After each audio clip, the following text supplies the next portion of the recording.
The morning sun cut across the Coronado Range complex like a blade, throwing long shadows across the firing line where 47 SEAL snipers stood in rigid formation. The air tasted of salt and gun oil. Behind them, the Pacific Ocean whispered against the shore, indifferent to what was about to happen. At the far end of the range, exactly 3,200 meters distant, that's 1.988 miles, nearly 2 full football fields beyond the current SEAL record, a steel silhouette target waited. 40 inches tall, 20 inches wide, painted safety orange against the brown California hillside. It might as well have been on the moon. Corporal Sarah Mitchell stood at the firing line, dwarfed by the Barrett M82A1 rifle propped beside her. The weapon was a monster, 32 pounds of machined steel in polymer, designed to punch holes through armored vehicles at distances most people couldn't see with the naked eye. The barrel alone was 29 inches long. She was 5'2" and weighed 108 pounds. Commander Jack Ironside Harrison stood 10 feet away, arms crossed, his weathered face carved from granite and doubt. 61 years old, 34 years in the teams. He'd seen everything the world could throw at a man and survived it all.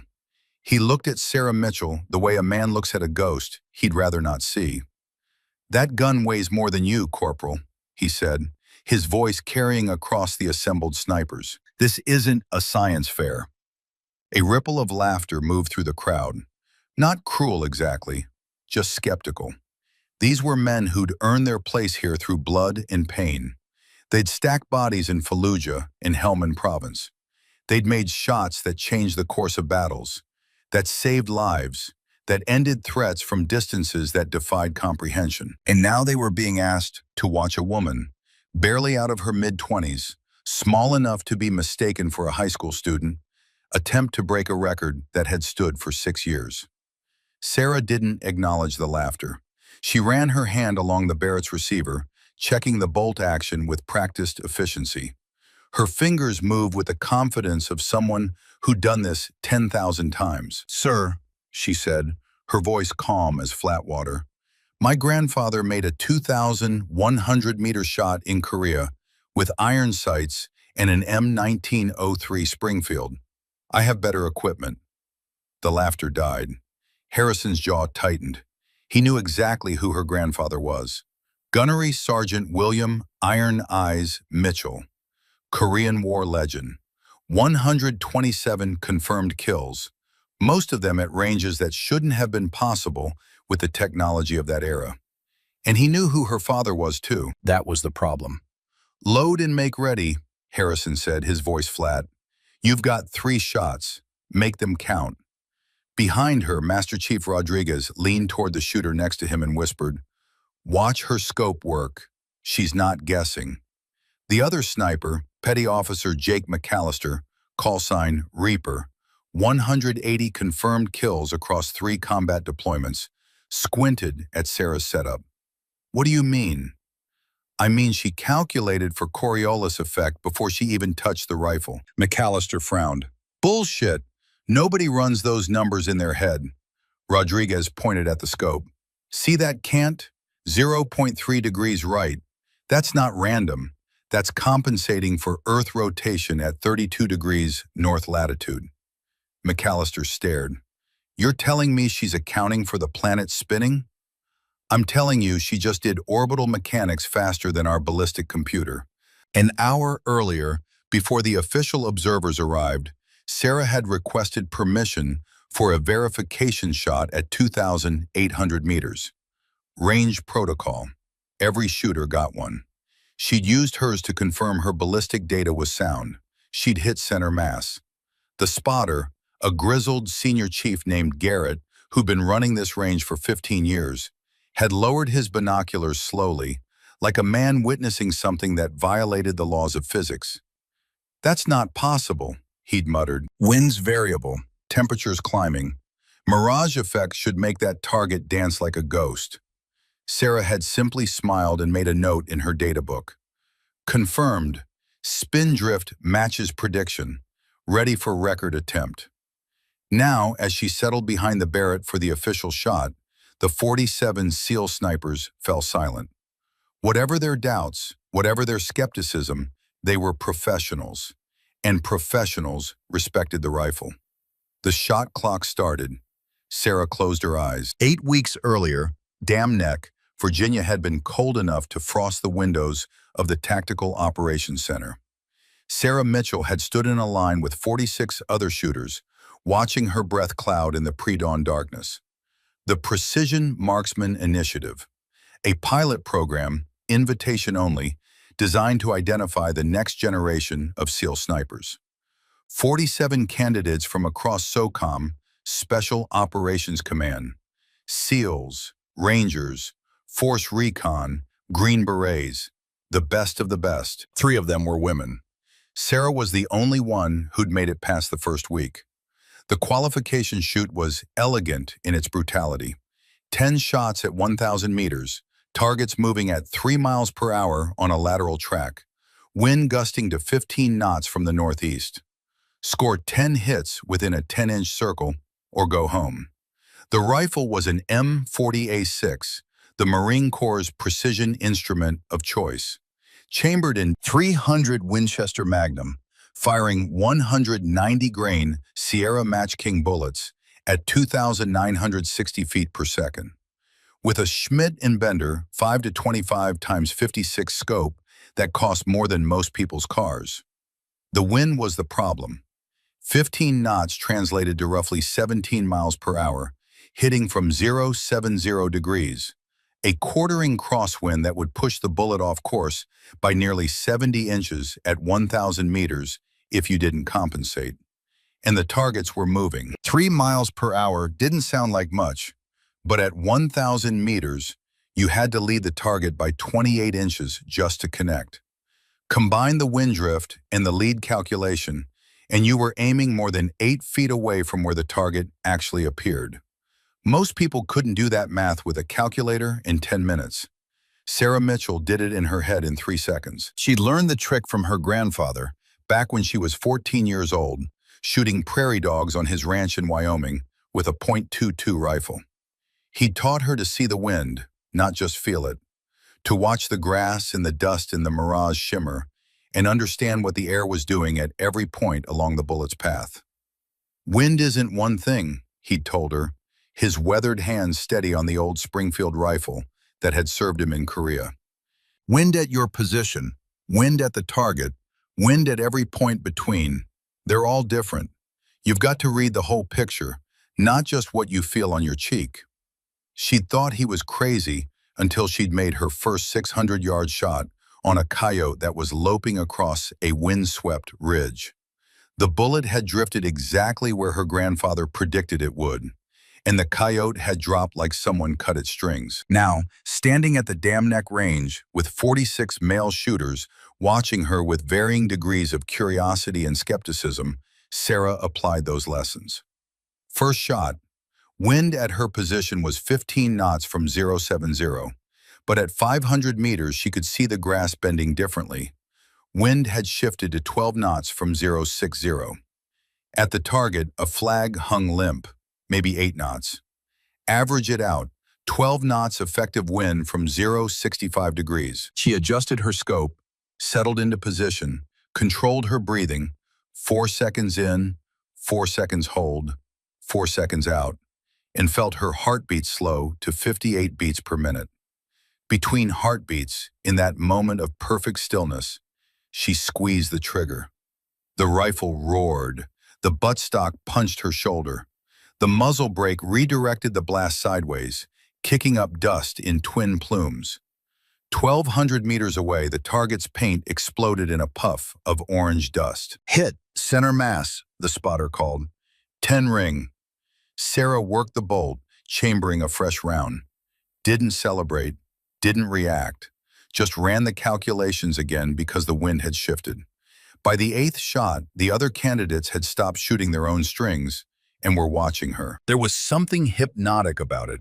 The way she would pause, eyes closed, head tilted slightly as if listening to a frequency only she could hear, then make a tiny adjustment to the scope and fire.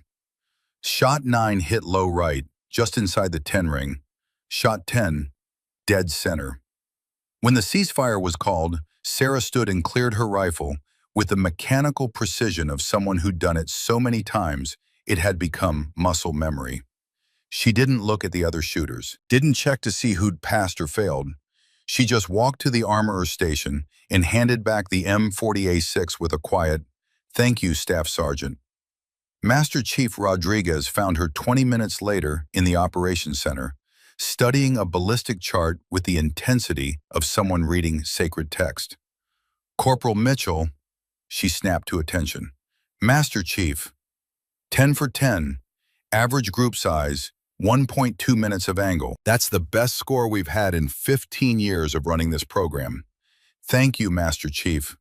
Rodriguez studied her for a long moment. "Your file says you attended MIT, mathematics degree, left after 2 years to enlist in the Marines." "Yes, Master Chief." "Your thesis advisor wrote you a letter of recommendation, said you were working on predictive ballistics algorithms, real-time environmental modeling. DARPA wanted to recruit you for their precision strike program." Sarah said nothing. "You turned them down to join the infantry. Want to tell me why?" She met his eyes.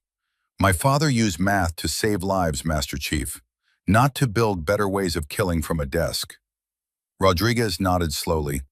"Your father was Master Chief Daniel Mitchell, SEAL Team 3, killed in action, Mogadishu, October 1993.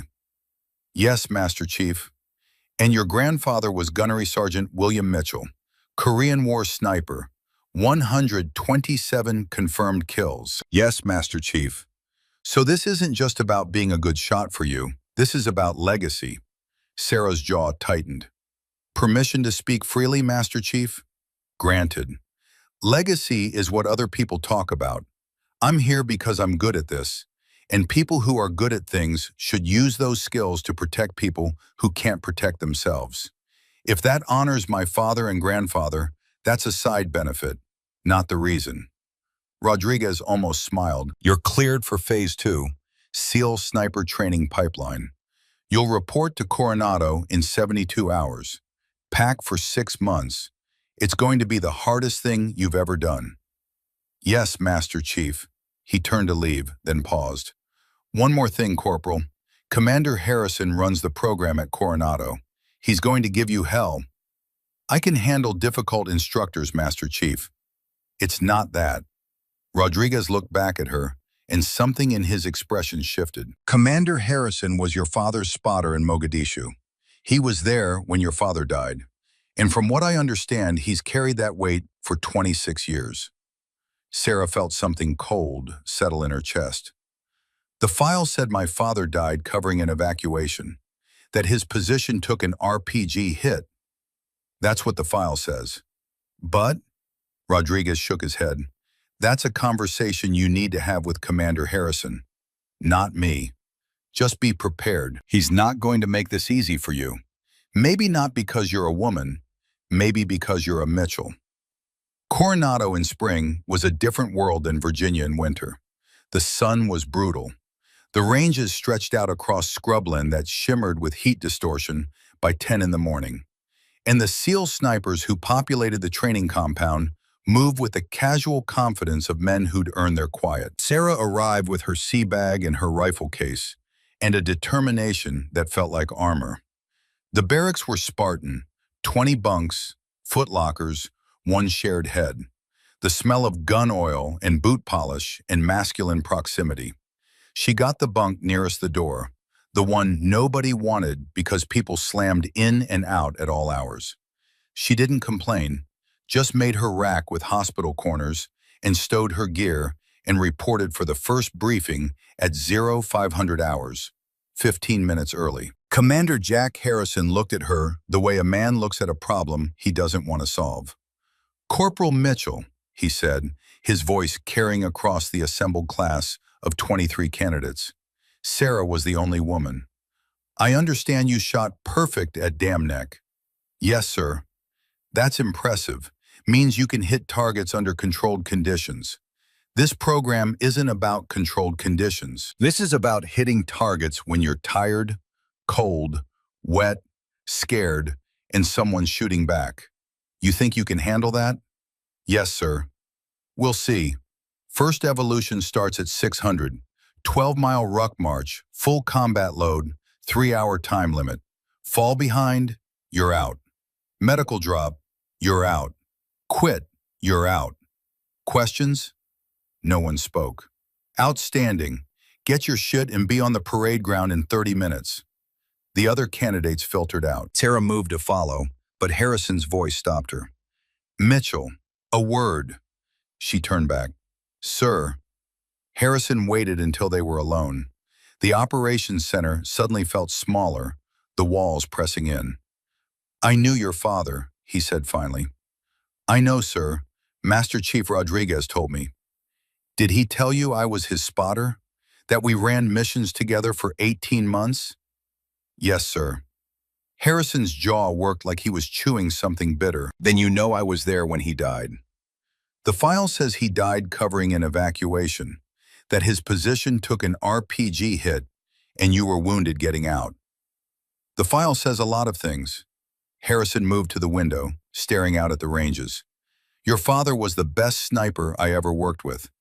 Best I've ever seen, before or since. He had a gift, same gift you apparently inherited. He could read conditions that other people couldn't even see, made shots that shouldn't have been possible. Thank you, sir. I'm not complimenting you. I'm telling you why I don't want you in my program. Sarah blinked. Sir? Harrison turned back to her. His eyes were tired, haunted by something that lived behind them and never slept.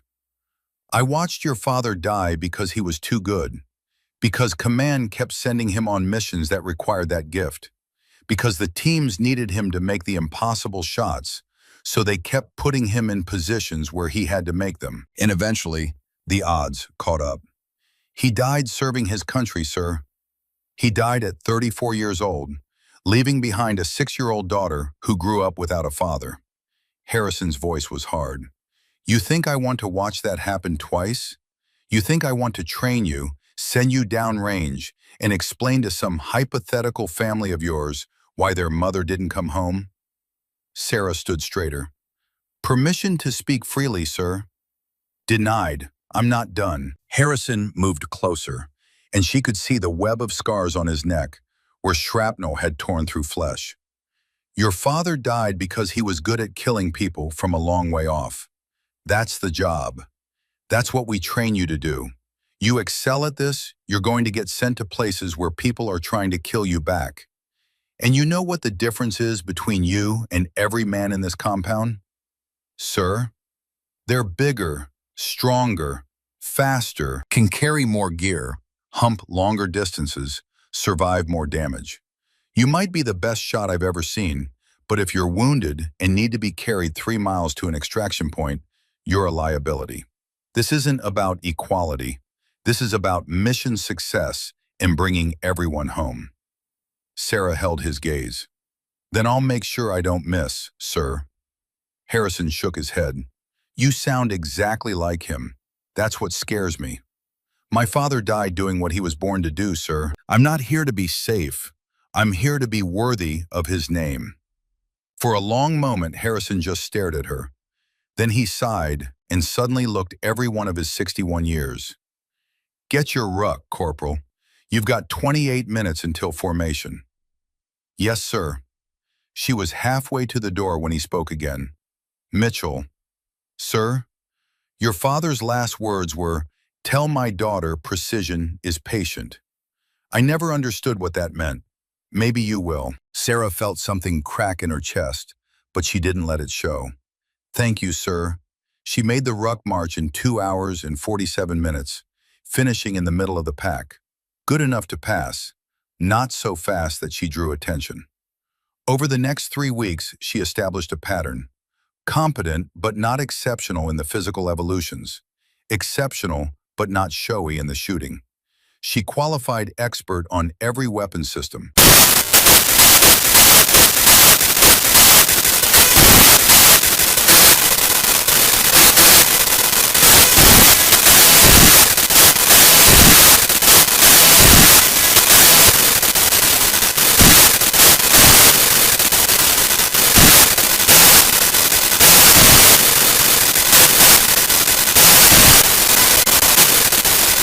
A Purple Heart from Fallujah, where he'd taken shrapnel to the leg and kept shooting until the position was secure. He was also the unofficial leader of a group of 4 SEAL snipers who'd taken it upon themselves to make Sarah's life difficult. Not dangerous, not threatening, just difficult. Her rangefinder went missing before a long-distance shoot. She found it later, buried in her footlocker under her spare uniforms. Her scope was mysteriously bumped out of zero, requiring a complete recalibration. Her ammunition got switched, 168-grain bullets instead of her carefully loaded 190-grain rounds. Small things, deniable things, things that could be explained as accidents or oversights.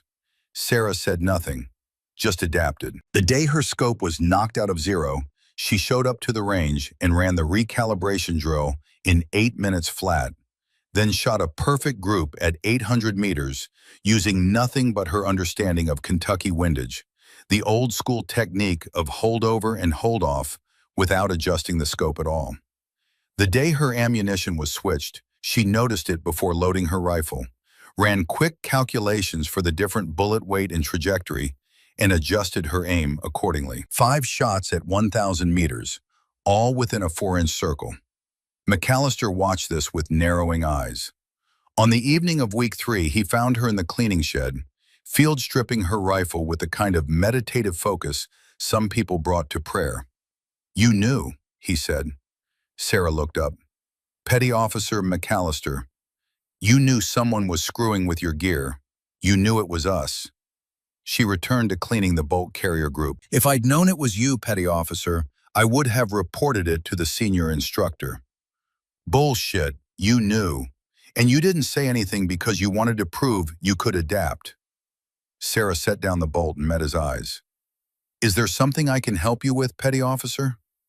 McAllister was quiet for a long moment. Then, "Why are you here?" "Same reason you are, to become a better shooter."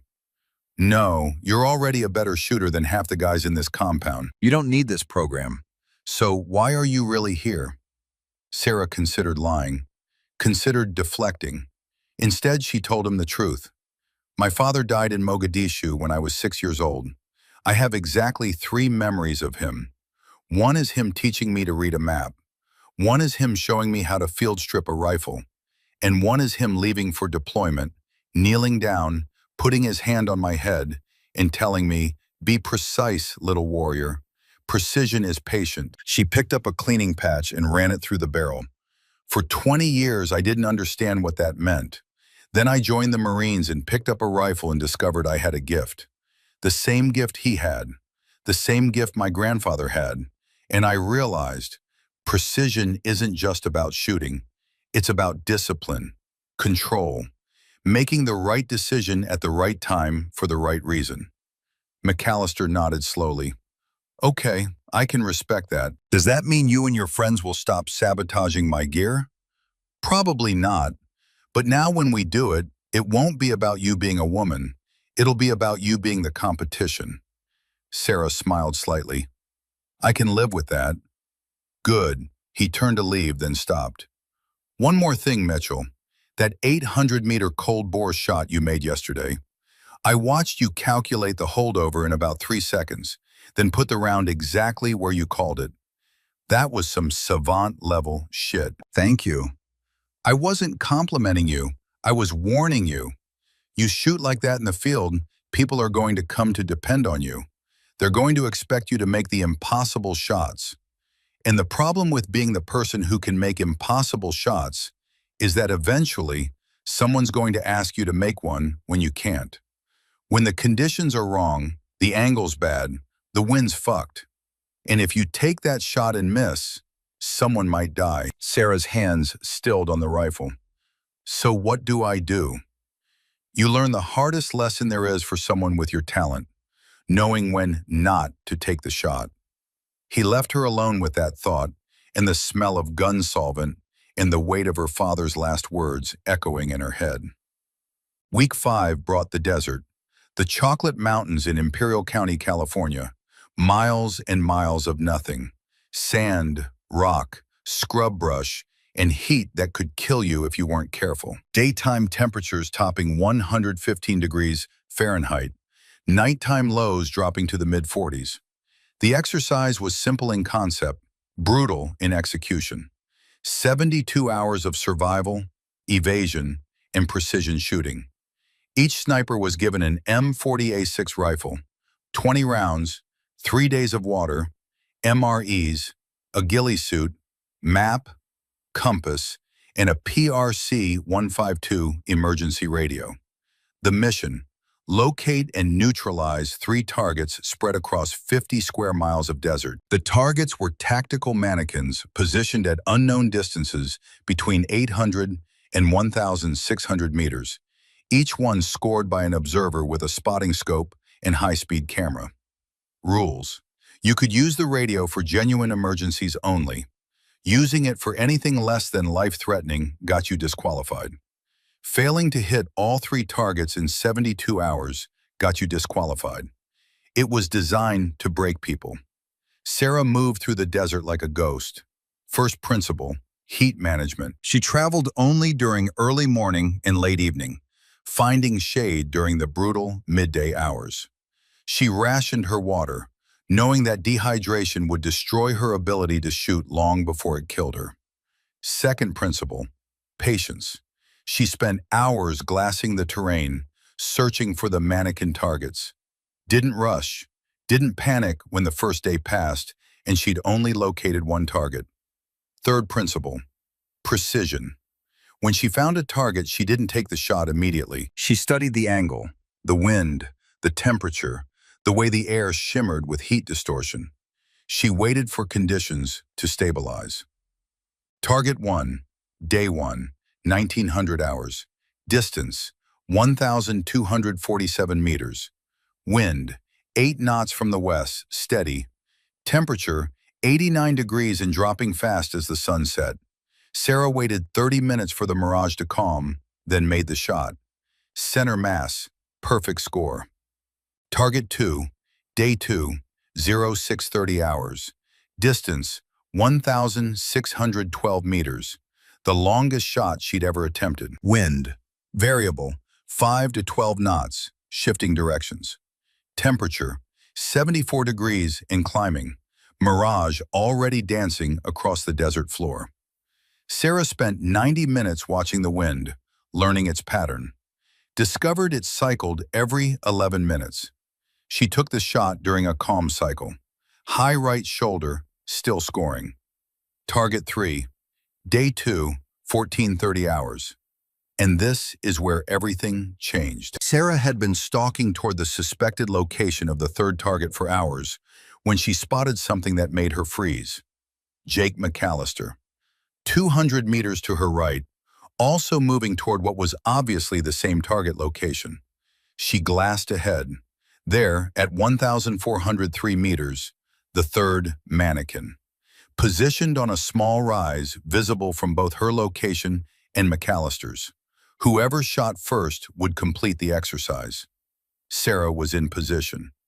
McAllister was still moving, hadn't set up yet. She could take the shot right now, claim victory. She settled behind the rifle. Checked the wind. 15 knots from the northeast, gusting to 18. Checked the temperature. 107 degrees. Heat shimmer making the target dance like a hallucination. The conditions were barely acceptable. The gusting wind made precise calculations nearly impossible. The mirage was severe enough that the target's apparent position might be off by several inches from its actual location. She could take the shot, but it wouldn't be a good shot. So Sarah did something that went against every competitive instinct she had. She waited. The sun crawled across the sky. The temperature peaked at 114 degrees, then began its slow descent. McAllister completed his stalk and set up 300 meters to her right. He didn't see her. He lined up his shot. She watched through her scope as he settled into position. And then, just as he was about to fire, Sarah's radio crackled. All stations, this is Search 2-3. Emergency beacon activation. Coordinates 327498. Snakebite. Urgent. I say again, snakebite, urgent. Sarah's blood turned cold. She checked her map. Grid 327-498 was 3.2 kilometers away. The voice came again. This is Search 23. I'm hit. Rattlesnake, right forearm. I'm having trouble breathing. Need immediate medevac. Sarah recognized the voice. Jake McAllister.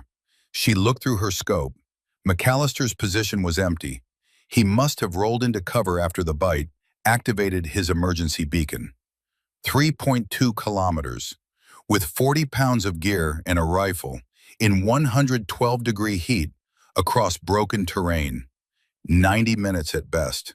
Rattlesnake venom could kill in 2 hours, sometimes less. She looked at the target. One shot and she'd complete the exercise. Past this evolution, move on to the next phase. Or she could break protocol, call in on the radio, go help a man who'd been sabotaging her equipment. There was no decision to make. Not really. Sarah keyed her radio. Search 23, this is Mitchell. I'm breaking protocol. Medical emergency, grid 327498. En route to your position, ETA 90 mics. She heard the instructor's voice, cold and professional. Mitchell, be advised. Breaking protocol means automatic disqualification. Copy that. Don't care. I've got anti-venom. Search 23 is getting it. She was already moving. 83 minutes later, Sarah found McAllister in a shallow depression between two rocks. His face was gray, lips going blue. His right forearm was twice its normal size, the fang marks visible just above his wrist. She didn't waste time talking. Tourniquet above the elbow, tight enough to slow circulation but not stop it. Inject the anti-venom. 1 dose, Crofab. Thank God she'd packed it. Field dressing over the wound site. Elevate the arm. Check his airway, still breathing, but labored. You failed the test for me? McAllister's voice was barely a whisper. Shut up and conserve energy. Helicopters inbound. The MH-60 arrived 13 minutes later, rotor wash blasting sand in every direction. The pararescue team loaded McAllister onto a litter, started an IV, hooked him to monitors. As they loaded him aboard, McAllister grabbed Sarah's wrist. Mitchell, save it, just don't die. The helicopter lifted off and Sarah stood in the desert silence, covered in dust and sweat and McAllister's blood. She'd failed the exercise, disqualified. 3 weeks of hell, and she'd thrown it away for a man who'd been actively working against her. Sarah pulled out her water bottle, took 1 sip, and started the long walk back to the rally point. Commander Harrison was waiting when she arrived at 0200 hours, 18 hours after the medevac. The Tactical Operations Center was empty except for him. Corporal Mitchell. Sir. She stood at attention, filthy and exhausted and ready for whatever came next. You failed the Desert Stalk exercise. Yes, sir. You broke protocol. Use the emergency radio for a non-life-threatening situation. Sarah's jaw tightened. Sir, respectfully, a rattlesnake bite is life-threatening. Medical says McAllister had a mild envenomation. He would have survived until the scheduled pickup 12 hours later. Or he could have gone into anaphylactic shock and died. I wasn't willing to take that chance. Harrison was quiet for a long moment. Then he opened a folder on his desk. Your after-action report says you located target 3 at 1,403 meters. Had a clear shot. Chose not to take it because conditions were suboptimal. Yes, sir. Wind was gusting. Mirage was severe. Shot probability was maybe 60%. So you waited for better conditions. Yes, sir. Even though taking the shot would have completed your exercise. Sarah said nothing. Harrison closed the folder. Petty Officer McAllister is going to make a full recovery. He'll be out of the program for 2 weeks medical hold, but he'll be back. He asked me to give you a message. Sir? He said to tell you, best shot I ever saw someone not take. Despite everything, Sarah almost smiled. Harrison stood. This program isn't about shooting, Mitchell. Any idiot can learn to pull a trigger.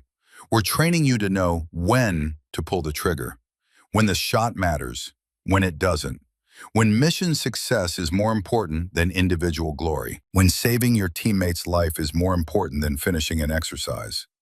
He picked up a small box from his desk and handed it to her. Inside was a silver insignia, the SEAL trident. "You're not a SEAL," Harrison said. "You're a Marine, and this doesn't make you one. But this is a token. From the men in this compound, you earn their respect." Sarah stared at the insignia. "Sir, I don't understand. I failed." "The exercise you failed was never about the targets, Corporal. It was about judgment under pressure. About making the hard call when nobody's watching, and no one would blame you for taking the easy path." He moved to the door, then paused. "Report to Building 7 at 0600 hours. You're approved for the SEAL Precision Record attempt, 3,200 meters. You'll have 2 weeks to prepare.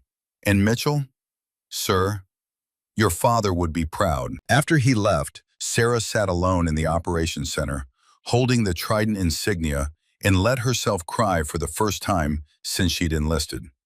Not because she'd failed, because for the first time in her life, she understood what her father had meant.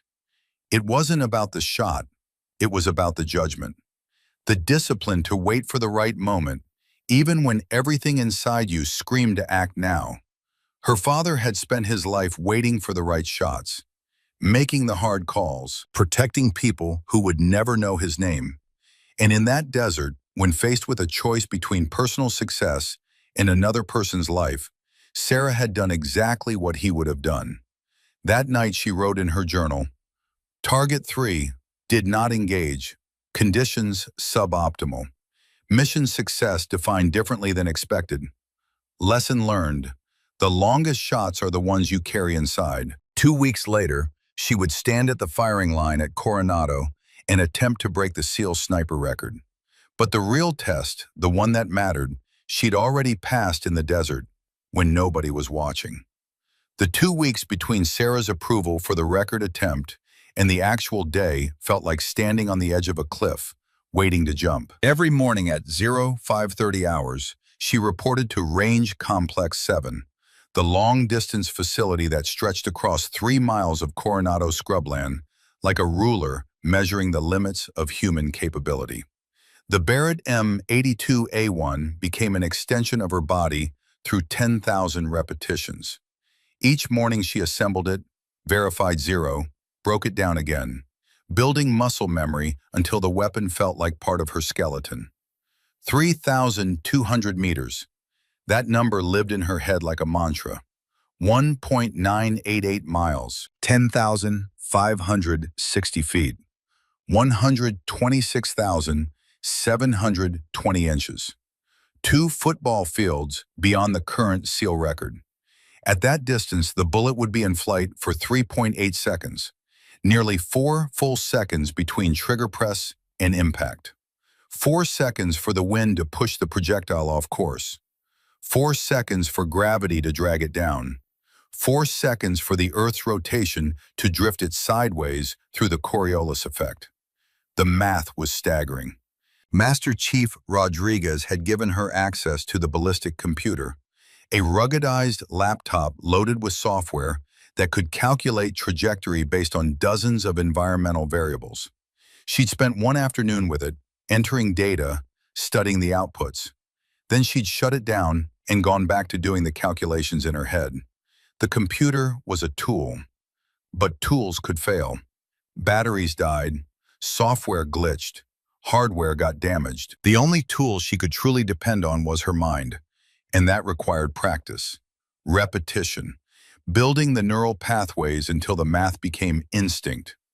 Bullet drop at 3,200 meters with a 650-grain Raufoss Mk211 projectile, leaving the barrel at 2,799 feet per second, 1,082 inches.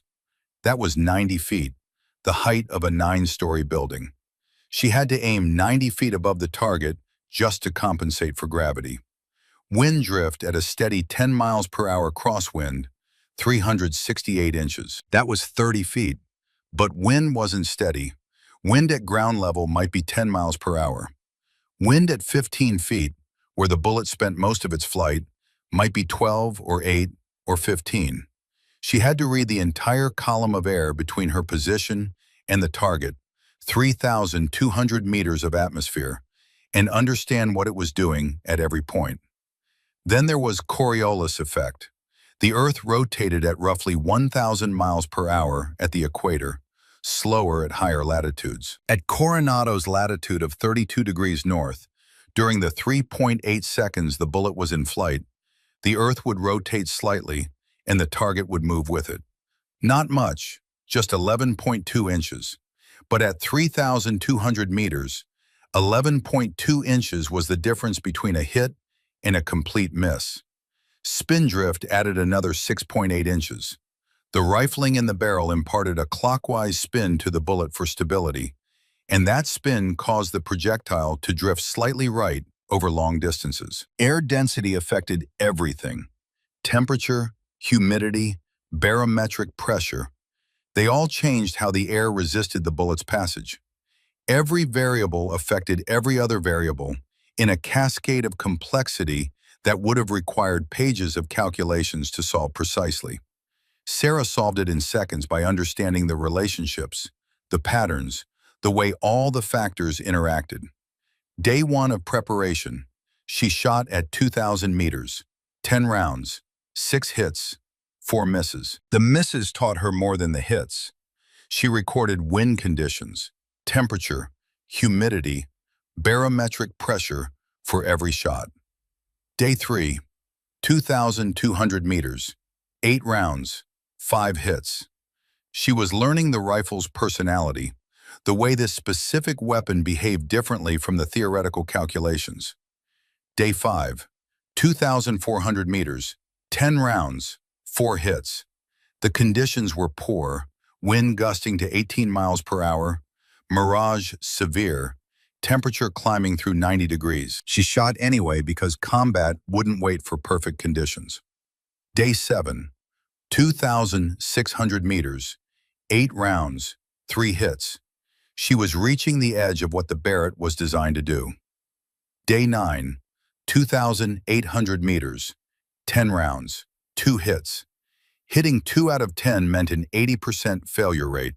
At 3,200 meters, the failure rate would be even higher. Commander Harrison watched from the observation post, his weathered face unreadable behind binoculars. He never offered advice, never told her what to do differently, just watched and recorded and let her figure it out. On day 10, he finally spoke. "You're shooting like you're trying to force the rifle to do something it doesn't want to do." Sarah looked up from her data book. "Sir, every shot you're fighting, muscling the rifle, trying to impose your will on the bullet. That's not how this works at extreme range." "Then how does it work, sir?" Harrison set down his binoculars. "You ever fly a kite?" The question was so unexpected that Sarah almost laughed. "When I was a kid, yes, sir." "You remember trying to make the kite go exactly where you wanted it?" "Didn't work very well." "No, because you can't force a kite. You have to work with the wind.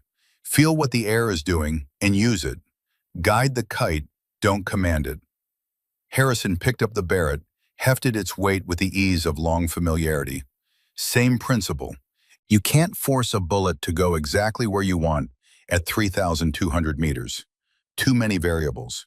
You have to read what the environment is giving you and use it. Find the moment when everything aligns and take the shot then. Not before, not after, exactly then. "That's what I've been trying to do, sir." "No, you've been trying to create the perfect moment. You need to wait for it." He handed the rifle back. "Your father understood this. He'd wait for hours sometimes, just watching, breathing, becoming part of the landscape until the moment revealed itself."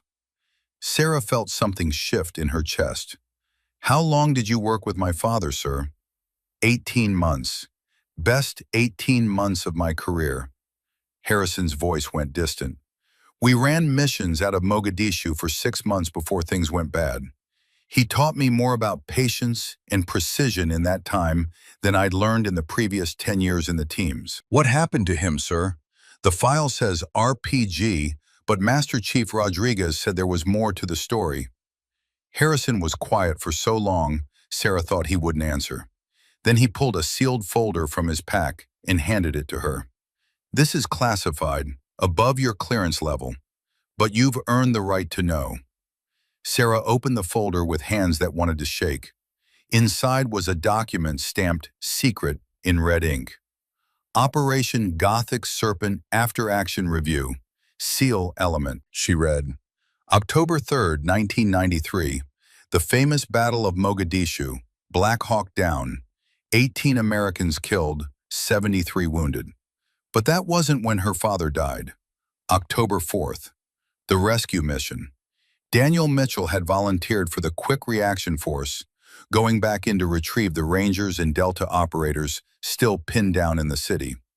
Her father had taken a position on a building overlooking the Pakistani stadium, where peacekeepers were trying to establish a perimeter. When Somali militia ambushed the Pakistanis with a pickup truck with a mounted machine gun, Daniel had made a shot to disable the vehicle.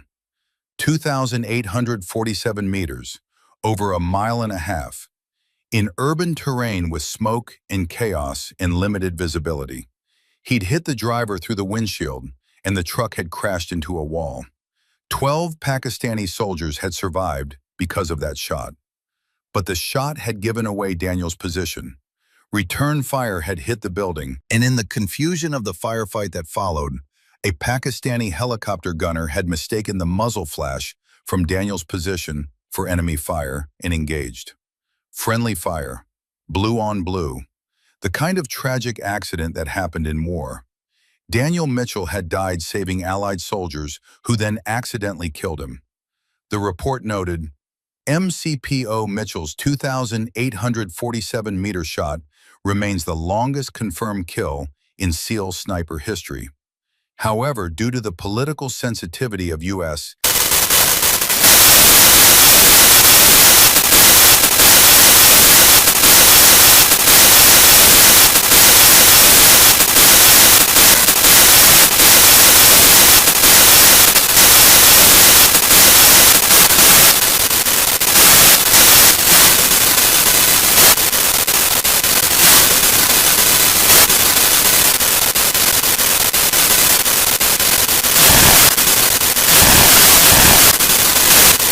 He saved my life earlier that day, Harrison said quietly.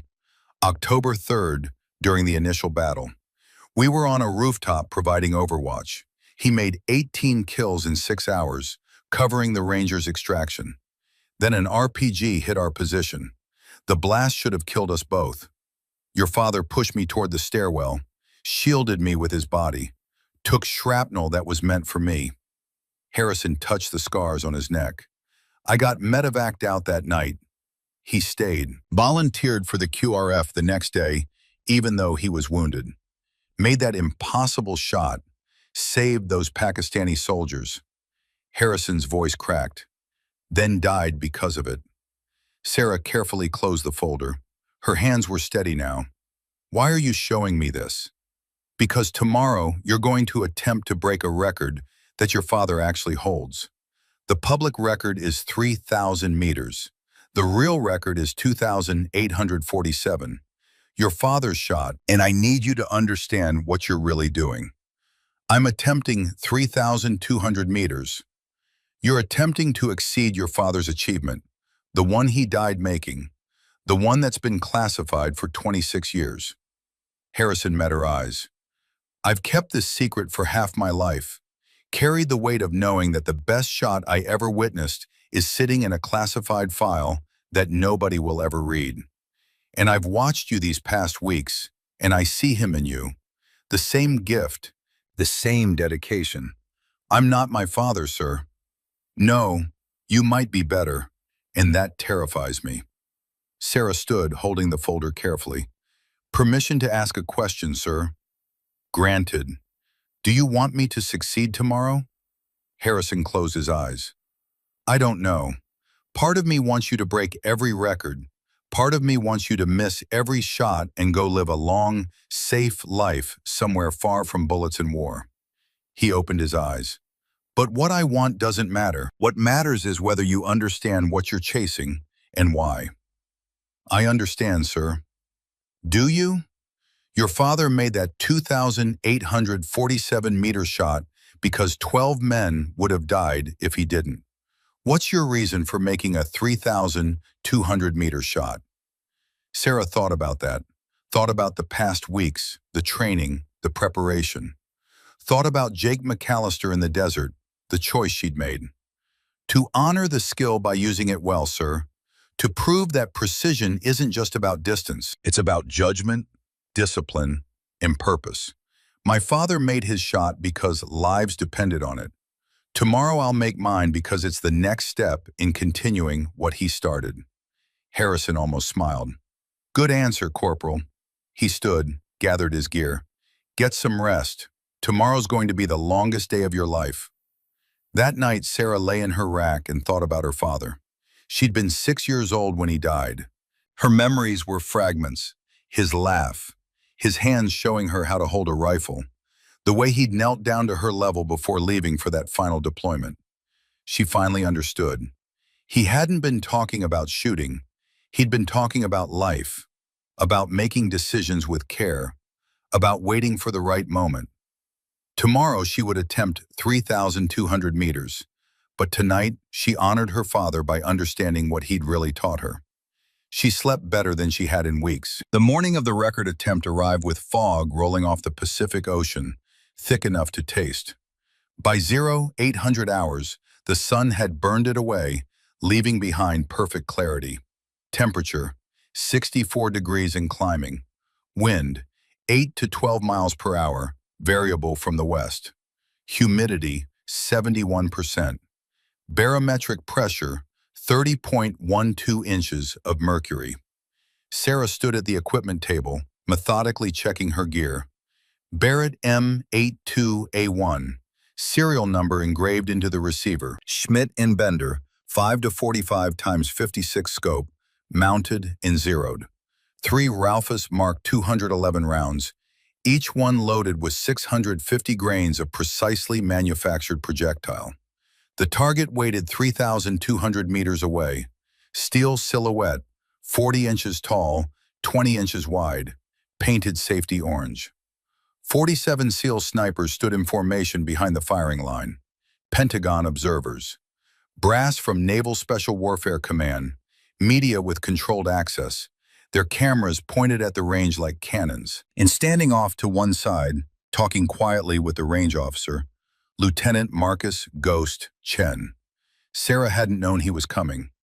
Chen was 33 years old, Chinese-American, with the kind of compact build that suggested coiled efficiency.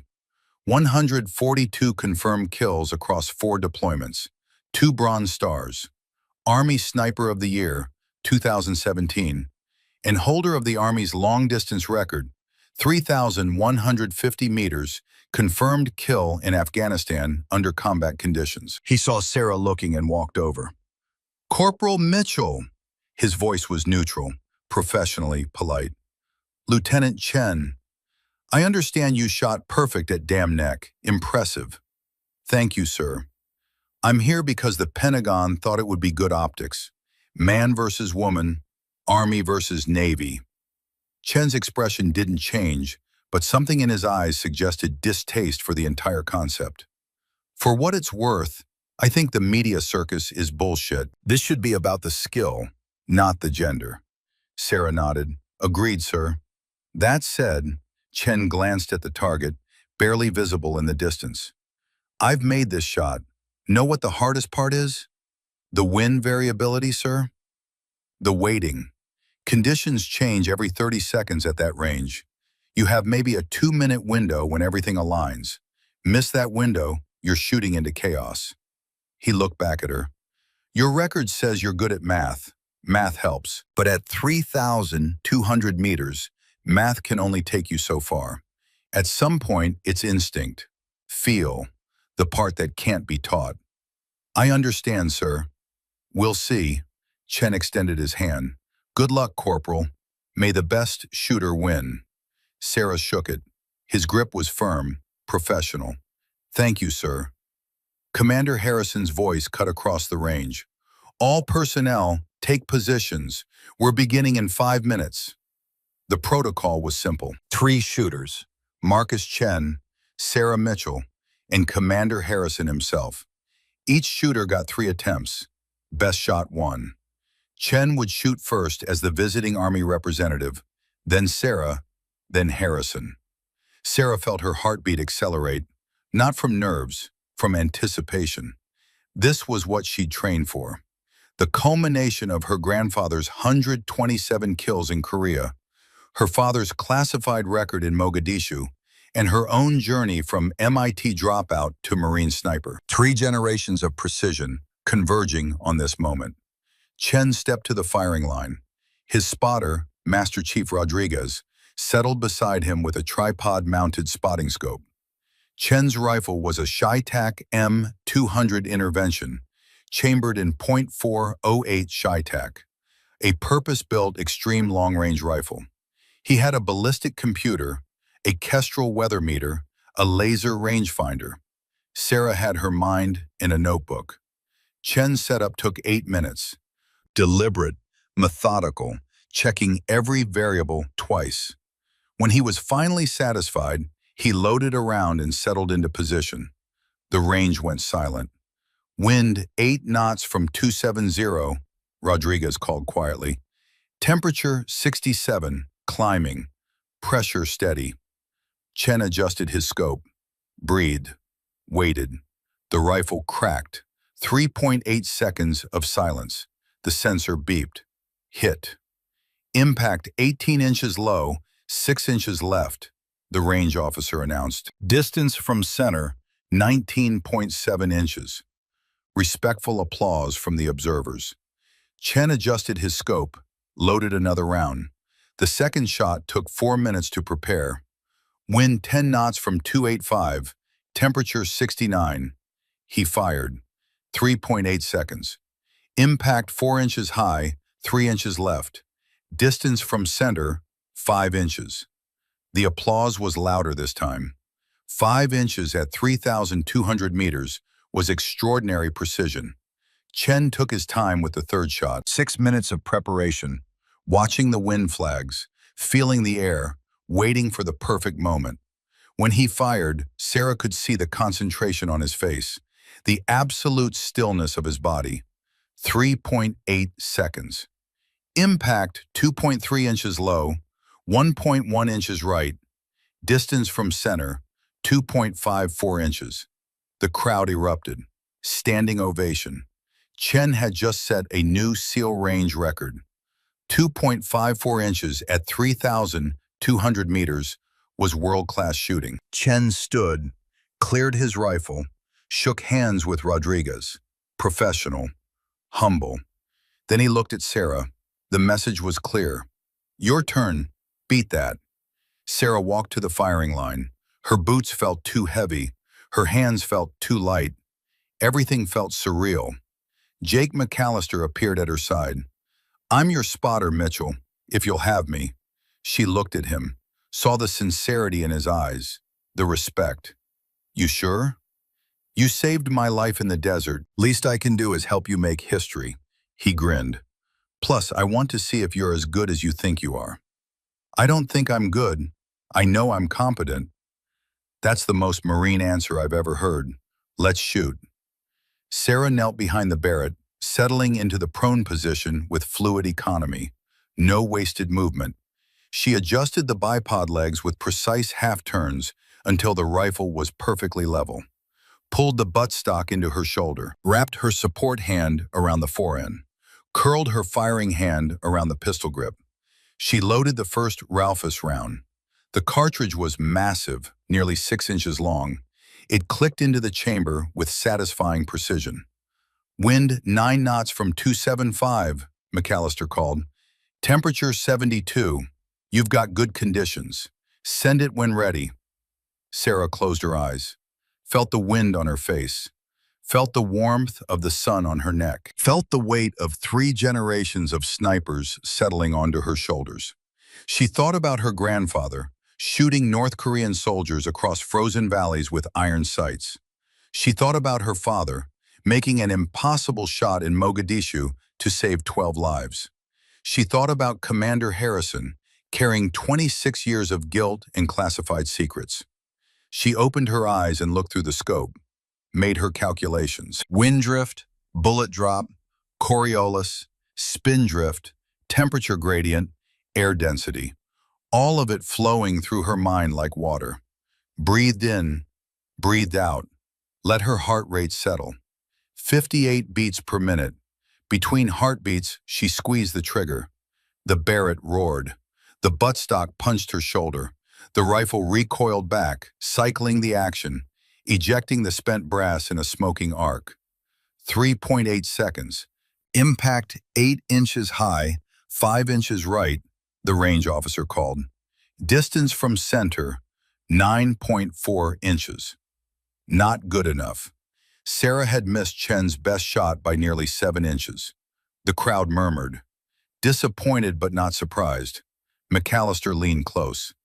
Wind gusted right as you fired. 12 miles per hour for about half a second. That's what pushed you high right. Sarah nodded. She'd felt it. Just a fraction too late to adjust. Adjust down 2.3 minutes, left 1.5, she said quietly. McAllister dialed the corrections into the scope. Set. You've got 2 rounds left. Sarah loaded the second round, settled back into position. This time she waited, watched the wind flags, felt the air currents, looked for the pattern. Wind wasn't random. It moved in cycles, in rhythms. You just had to find them. There, 8 miles per hour from 280 degrees, steady for about 90 seconds, then dropping to 6, then building back to 10. A cycle that repeated every 3 minutes. She waited for the low point, 6 miles per hour, steady, squeezed, 3.8 seconds. Impact 1.8 inches low, 2.1 inches left. Distance from center, 2.77 inches. Closer, but still worse than Chen's 2.54 inches by a quarter inch. The crowd's disappointment was audible. Sarah had 1 shot left. 1 round to beat Chen, set the record, prove she belonged here. The pressure should have been crushing, but Sarah felt oddly calm. She had 1 round remaining, and she suddenly understood something that Chen hadn't. McAllister, she said quietly, what time did Chen make his best shot? McAllister checked his notes. 0854 hours, why? What time is it now? 0921. Sarah smiled. We wait 3 minutes. Mitchell, what are you? Trust me, because Sarah had noticed something. Chen's best shot had come at 0854. Temperature, 69 degrees. Wind, 10 miles per hour from 285 degrees. Steady. Those weren't random conditions. They were part of a thermal cycle. As the sun heated the ground, air rose. Cool air from the ocean rushed in to replace it. That created a wind pattern that cycled every 24 minutes. At certain points in the cycle, the wind stabilized. Chen had hit one of those points at 0854. The next stabilization point would be at 0924, exactly 3 minutes from now. But there was one more factor Chen hadn't accounted for: height differential. Chen was 6'1". His eye level when prone was 69 inches above the ground. Sarah was 5'2". Her eye level was 60 inches above the ground. That 9-inch difference changed the shooting angle by 0.18 minutes of angle. At 3,200 meters, that translated to a 6-inch vertical difference in impact. Chen's ballistic solution was perfect for his height, but not for hers. She needed to aim slightly lower, just 0.3 minutes. Mitchell, McAllister said urgently, we're burning time. You sure about this? Yes. Your call. At 0924 hours exactly, the wind flags went steady. 10 miles per hour from 285 degrees. Temperature, 73 degrees. Conditions identical to Chen's best shot, but with thermal equilibrium that made them more stable. Sarah made one tiny adjustment to the scope, down 0.3 minutes, compensating for her height differential. Then she settled behind the rifle one final time. This wasn't about beating Chen. It wasn't about proving anything to the SEAL community or the Pentagon observers or the media. This was about honoring a legacy by being worthy of it. Sarah breathed. In for 4 counts. Hold for 4 counts. Out for 4 counts. Her heart rate dropped to 54 beats per minute. The world narrowed to the scope picture. The orange target 3,200 meters away. The crosshairs steady as stone. She felt the wind on her face. Knew it was right. Knew the conditions were perfect. Between heartbeats, in that moment of absolute stillness, she squeezed the trigger. The rifle's crack was thunder in her ears. 3.8 seconds. The world held its breath. The sensor beeped. Impact. The range officer's voice was stunned. Impact 0.87 inches from center. I repeat, 0.87 inches. For a moment, nobody moved. Nobody spoke. The number was too perfect, too precise to be real. Then the range exploded. 47 SEAL snipers roaring approval. Pentagon brass on their feet applauding. Media cameras swinging toward her. Commander Harrison standing with his hand over his mouth, eyes wet. Marcus Chen crossed the range at a run, hand extended.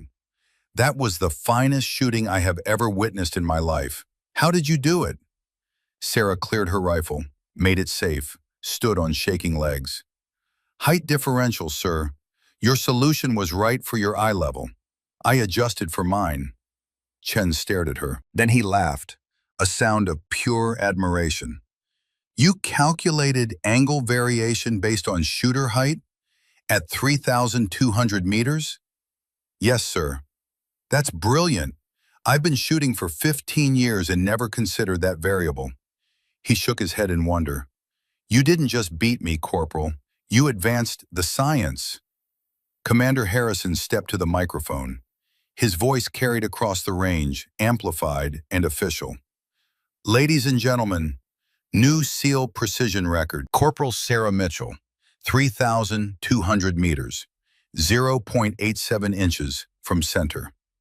The applause rolled like thunder, but Harrison wasn't finished. He pulled a document from his pocket. His hands shook slightly as he unfolded it. There's something else you need to know. This morning, the Department of Defense declassified a report that's been sealed for 26 years. Operation Gothic Serpent, Mogadishu, Somalia, October 4th, 1993. The range went quiet. Master Chief Daniel Mitchell, SEAL Team 3, made a 2,847-meter confirmed kill under combat conditions. That shot saved 12 Allied soldiers and remained the longest confirmed kill in SEAL history. It was classified due to political considerations. Harrison looked directly at Sarah. Until today, Daniel Mitchell held the real SEAL record. Corporal Mitchell, you didn't just break the official record, you broke your father's record. Sarah felt tears on her face, didn't bother wiping them away. Your father held the longest shot for 26 years in secret. You just made it public. He would be proud. The SEALs were chanting her name now. Mitchell, Mitchell, Mitchell. But Sarah was staring at Commander Harrison, seeing him clearly for the first time, seeing the weight he'd carried, the secret he'd kept, the guilt he'd borne. He crossed to her, and in front of everyone, he did something she'd never expected. He saluted. She returned it, hand trembling. Welcome to DevGru selection, Petty Officer Mitchell. You've earned it. The promotion, Corporal to Petty Officer 3rd Class, happened right there on the range. An admiral she'd never met pinned the new rank insignia to her collar and said words she didn't hear through the roaring in her ears. Later, much later, after the media interviews and the photographs and the handshakes from people whose names she'd already forgotten, Sarah found herself alone at the firing line. The sun was setting over the Pacific, painting the sky in shades of orange and gold. She pulled out her father's letter, read it one more time. The longest shot isn't measured in meters. It's choosing to serve, knowing I might not come home to you. She finally understood. Her father's 2,847-meter shot had been about saving lives. Her 3,200-meter shot had been about honoring his sacrifice. But the real measure of a sniper wasn't distance. It was judgment, purpose, knowing when to take the shot and when to wait. Tomorrow she would begin DevGru selection, the hardest training program in the American military. 6 months of hell designed to forge the absolute best operators in the world. She might fail, she might succeed. But either way, she'd already proven the only thing that mattered. That precision wasn't just about the bullet, it was about the choice. Sarah folded the letter carefully, put it back in her pocket, and walked off the range into the gathering dark. The longest shot was just beginning. Dam Neck, Virginia, in late spring was beautiful and brutal in equal measure. 6 months of DevGru selection stood between Sarah Mitchell and the most elite combat unit in the American military. 23 candidates arrived on a Monday morning in early May. 22 men, 1 woman. Average age, 32. Average time in service, 10 years. Every single one of them had already proven themselves in combat. Sarah Mitchell was 27 years old, with 4 years of service and exactly 0 combat deployments. She was younger than every other candidate by at least 3 years. She weighed less than any of them by at least 70 pounds. On paper, she didn't belong here. Master Chief Garrett Bull Thompson was the head instructor. 51 years old, built like his call sign suggested, with 30 years in naval special warfare. He'd been at Just Cause, Desert Storm, Somalia, Bosnia, Afghanistan, and 3 tours in Iraq. He looked at Sarah the way a man looks at a math problem that doesn't add up. "Mitchell," he said on day 1, "your record attempt was impressive. Means you can hit targets under perfect conditions. This program isn't about perfect conditions. This is about operating across the full spectrum of combat. Shooting is one tool. What happens when that tool isn't enough?" "Then I use a different tool, Master Chief." "What tool? You weigh what, 110 pounds? You think you can haul a 180-pound wounded operator 3 miles to an extraction point?" "I think I can find a way to accomplish the mission, Master Chief." Finding a way isn't good enough. Accomplishing the mission is mandatory. Thompson moved closer.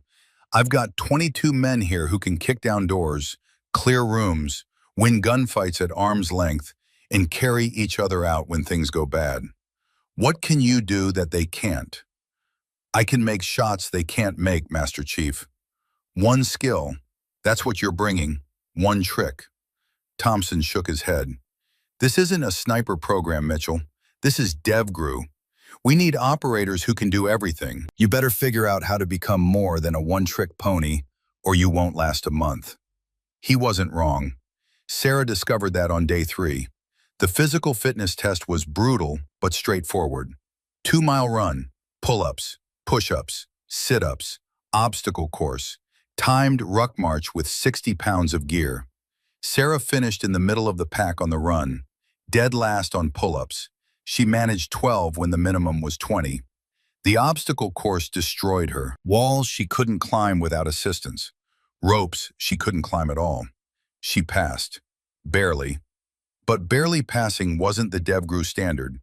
Excellence was the standard. Day 5 brought close quarters battle training, room clearing, building takedowns, the kind of door-kicking, dynamic entry work that SEALs were famous for. Sarah was partnered with a former SEAL Team 5 operator named Marcus Webb. 6'2", 220 pounds, with hands like catcher's mitts.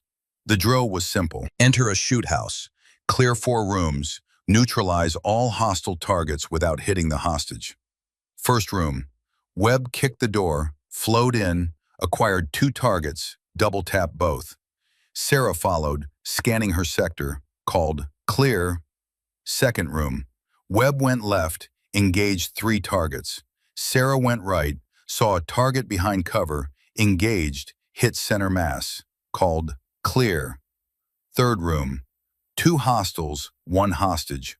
Webb engaged the first hostile. Sarah had the second, a target standing directly behind the hostage.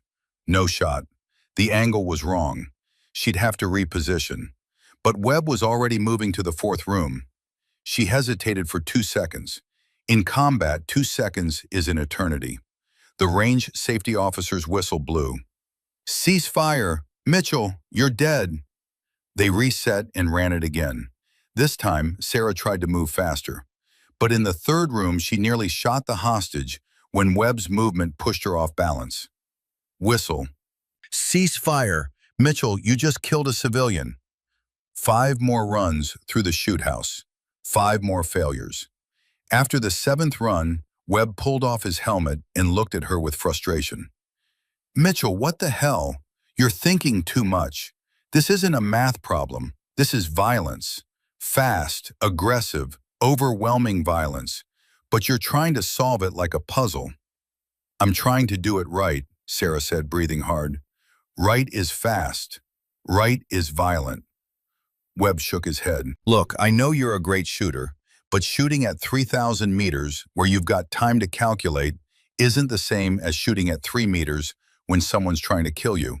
Can you even do this?" Sarah wanted to argue, but the evidence was pretty clear. She couldn't keep up. That night, she sat in the barracks cleaning her rifle and trying to figure out what she'd gotten herself into. She was good at one thing: precision shooting at extreme distances. But DevGru didn't need specialists. They needed complete operators. Jake McAllister found her at 2,200 hours, still field stripping her M4, even though it was already clean. "You're going to wear the parts out if you keep doing that," he said. "I'm trying to understand why I can't clear a room as fast as Webb." "Because you're not Webb. You're 5'2" and 110 pounds. He's 6'2" and 220. You can't fight the same way he does." "Then how do I fight?" McAllister leaned back. "You remember the desert? When I got bit by that rattlesnake? You didn't take the shot immediately, even though you had a clear line. You waited 4 hours for perfect conditions. Used patience instead of speed." Sarah nodded slowly. "So stop trying to be fast like Webb. Be precise like you. Find the angles he can't see. Use geometry instead of strength." McAllister stood. "You're never going to outmuscle these guys, but you can outthink them. Problem is, you're so busy trying to match their speed that you're not using your actual advantage." After he left, Sarah sat with that thought. She'd been trying to become them, trying to match their aggression, their pace, but that was never going to work. She needed to fight like Sarah Mitchell. The next day in CQB training, she tried something different. Same shoot house, same setup. But when they entered the third room, the one with the hostage and the hostile using them as cover, Sarah didn't try to match Webb's movement. She stopped, took half a step back, changed her angle by 10 degrees. Suddenly, the hostile's shoulder was visible. Just 3 inches of target, but at 4 meters, 3 inches was plenty. She fired. One shot. Hit the hostile in the shoulder. Range safety called, "Good hit, hostage safe." Webb looked at her with new respect. That's the first time anyone solved that room that way. Usually people try to push forward. You went backward. "Geometry," Sarah said. "Sometimes the best angle is behind you." Over the next 2 weeks, she developed her own methodology for CQB. She was always secondary on entries, but once inside, she used angles and positioning instead of speed. She cleared corners by calculating lines of sight. It wasn't as fast as Webb's method, but it was effective. And gradually, she started passing more drills than she failed. Week 4 brought hand-to-hand combat, Brazilian Jiu-Jitsu, Krav Maga, defensive tactics. Sarah got destroyed. Her first sparring partner was a former Force Recon Marine named David Torres. 6 feet tall, 190 pounds, a purple belt in BJJ, Torres was gentle at first, clearly aware of the size differential. But even gentle, he could ragdoll her.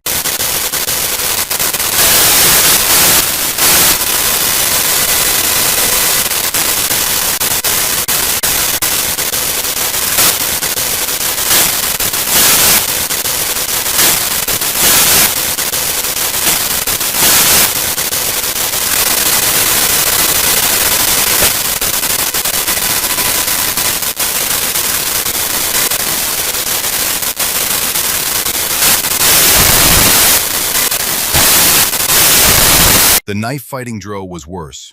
She was paired with Marcus Webb again. Rubber training knives, full contact sparring. Webb came at her like a freight train. 8 seconds into the fight, his rubber knife was pressed against her throat. "You're dead, Mitchell." They reset. This time she lasted 12 seconds. Third time, 7 seconds. After the 10th round, Webb helped her up and said quietly, "You know I'm not going easy on you, right? This is what you'll face downrange. If you can't survive 30 seconds against me in training, you won't survive 30 seconds against them in combat." Sarah knew he was right, but knowing it and fixing it were two different things. That night she nearly quit. She sat on her rack with her sea bag at her feet, thinking about how easy it would be to just pack up and walk away. She pulled out her father's letter, read it for the 100th time. Being a sniper isn't about killing, it's about protection. Every shot I took saved lives. Her father hadn't quit when things got hard. He'd made the impossible shots because people needed him to. She folded the letter and put it away, unpacked her sea bag. She wasn't quitting, but she needed to get smarter about this. The next morning, she approached the hand-to-hand instructor, a former Marine raider named Staff Sergeant Michael Chen. 41 years old, 165 pounds, built like a middleweight boxer. No relation to Lieutenant Marcus "Ghost" Chen from the Army shooting competition. "Staff Sergeant, can I get some extra instruction after hours?" Chen studied her. "You getting destroyed out there?" "Yes, Staff Sergeant." "Good. That means you're learning what doesn't work. Come find me at 1900 tonight. We'll work on what does." That evening, Chen taught her the principle that changed everything. You can't fight their fight. You have to make them fight yours. And your fight is about precision, not power. He showed her how to wait for commitment, how to let an opponent attack, overextend, expose themselves, how to use their momentum against them instead of trying to create her own. "Watch their pattern," Chen said. "Everybody's got one. 3 or 4 movements they default to. Find the pattern, wait for it, exploit it." They drilled for 2 hours. By the end of the session, she was starting to see it, the patterns, the rhythms, the moments of vulnerability. Week 5, back in hand-to-hand training. Sarah was paired with Torres again for grappling. This time, she didn't try to match his strength. She watched, waited. Noticed that Torres always established his first grip with his right hand, always pulled in the same direction. When he reached for her, she didn't resist. She moved with the pull, redirecting it, used his own force to off-balance him, got behind him, established a rear naked choke, and squeezed until he tapped. Torres stood up, genuinely surprised. "Okay, that was good. You just read me like a book." "You always lead with your right hand," Sarah said. "Once I saw that, I knew where you'd pull." "Smart." He reset for another round. "Let's see if you can read me when I change the pattern." They went 5 rounds. Sarah won 2, lost 3. But she was learning, adapting, using precision and observation instead of strength. Webb noticed during knife fighting drills. He came at her fast like always, but this time Sarah didn't try to counter immediately. She let him commit to his attack. He always led with a high slash, followed by a stab. And when he transitioned to the stab, she was already moving offline. Caught his wrist, redirected the knife away from her body, swept his forward leg. Webb hit the mat hard. Sarah's rubber knife was at his throat. "Son of a bitch," he said, grinning. "You actually just killed me." "You always lead with the high slash," Sarah said, helping him up. "Once I saw that, I knew the stab was coming." "Jesus, that's some Sherlock Holmes shit." Webb reset his stance. "Let's see if I can change patterns mid-fight." Over the next rounds, Webb mixed up his attacks. Sarah didn't win all of them, not even close, but she was surviving longer, using her mind as a weapon.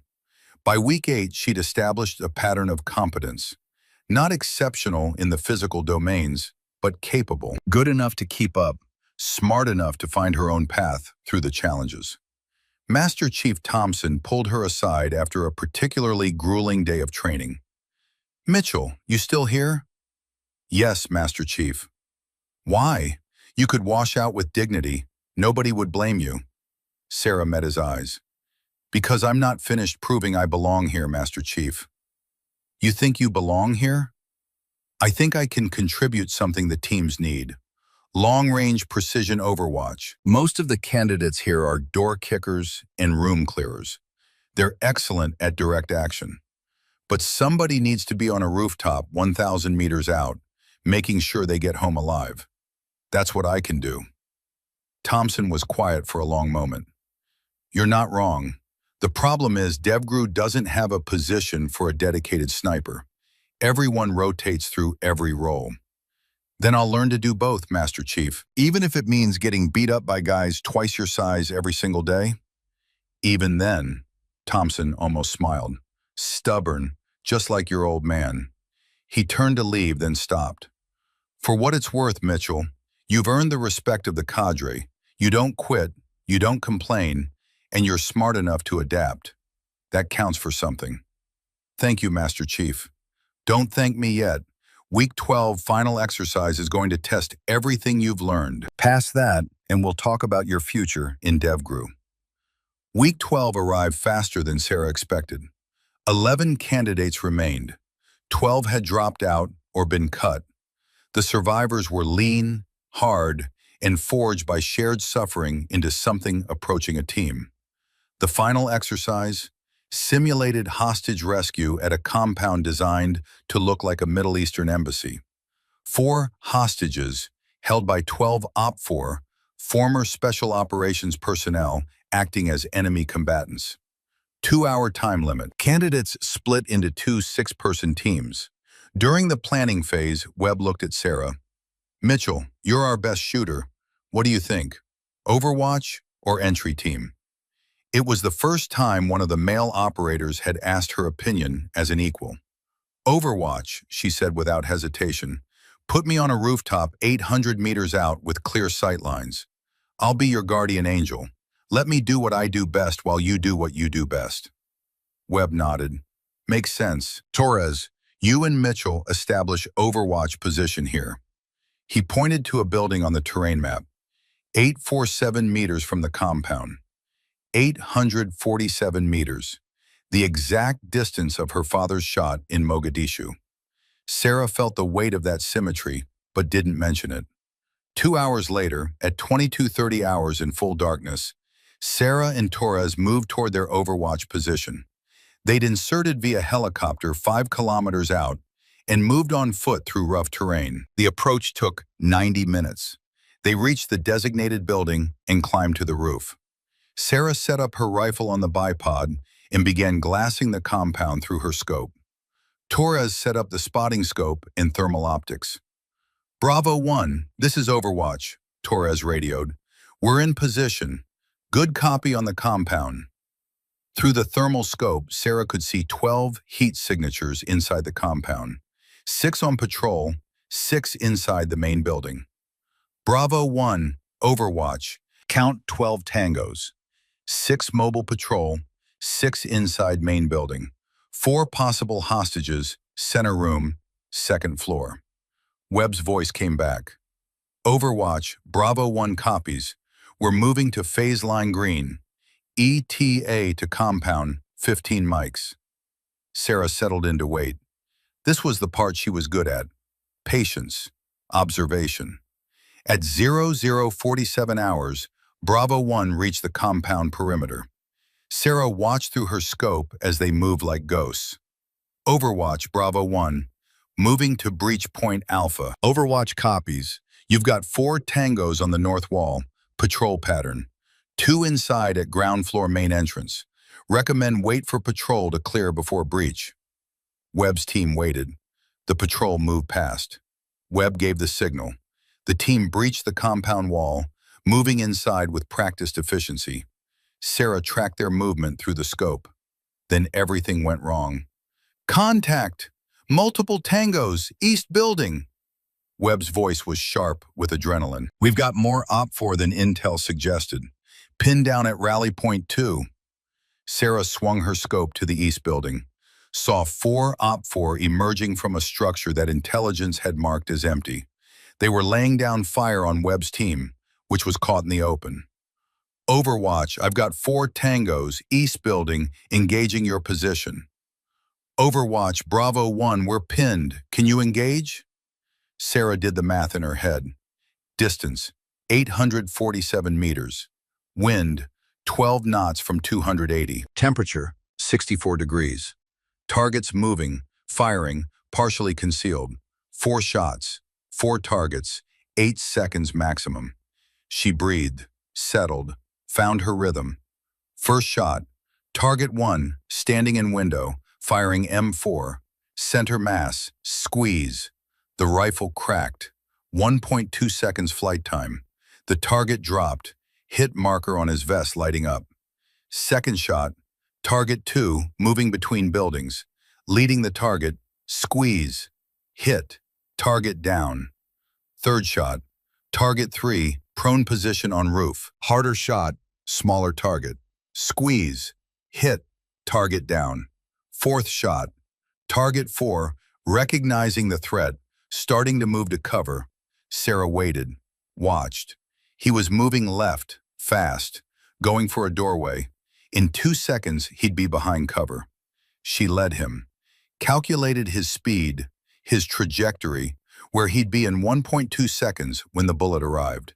Squeezed, the rifle fired. She watched through the scope as the bullet traveled across 847 meters and struck the OPFOR soldier just as he reached the doorway. Center mass, perfect hit. 4 shots, 4 targets, 11 seconds total. Bravo 1, Overwatch, 4 tangos neutralized. You're clear to move. Webb's response came through strained but professional. Overwatch, good shooting, moving to objective. The rest of the mission unfolded with brutal efficiency. Webb's team cleared the main building, located the 4 hostages, eliminated 6 more OPFOR. Sarah provided overwatch, making 2 more shots when OPFOR tried to reinforce. At 0114 hours, Bravo 1 called, "Precious cargo secure, moving to extraction." At 0127 hours, they reached the landing zone. Mission complete. 4 hostages rescued, 0 casualties, all objectives achieved. In the debriefing room 3 hours later, Master Chief Thompson stood in front of the assembled candidates. Of the 23 candidates who started this program, 11 of you made it to the final exercise. That's a 48% attrition rate, normal for DevGru selection. He pulled up footage from the exercise on a large screen.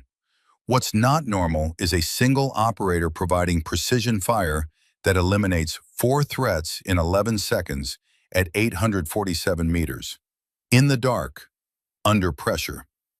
The video showed Sarah's shots from the high-speed camera perspective. Each one a clean hit. "Mitchell," Thompson said, looking directly at her, "that shooting saved your team. Without those 4 kills, Bravo 1 would have taken casualties. The mission might have failed." Sarah said nothing, just sat at attention and waited. But this program isn't about being good at one thing. It's about being elite at everything. Thompson's expression was unreadable. Your physical scores are middle of the pack. Your CQB performance is adequate but not exceptional. Your hand-to-hand skills have improved, but you're still at a disadvantage against larger opponents. Sarah's heart sank. She knew what was coming. She was good enough to keep up, but not good enough to pass the DevGru standard. However, Thompson continued, you've demonstrated something more important than physical capability. You've demonstrated judgment, adaptability, and the ability to contribute at an elite level in your domain of expertise. You don't quit. You don't complain. You find solutions instead of excuses. He pulled out a folder.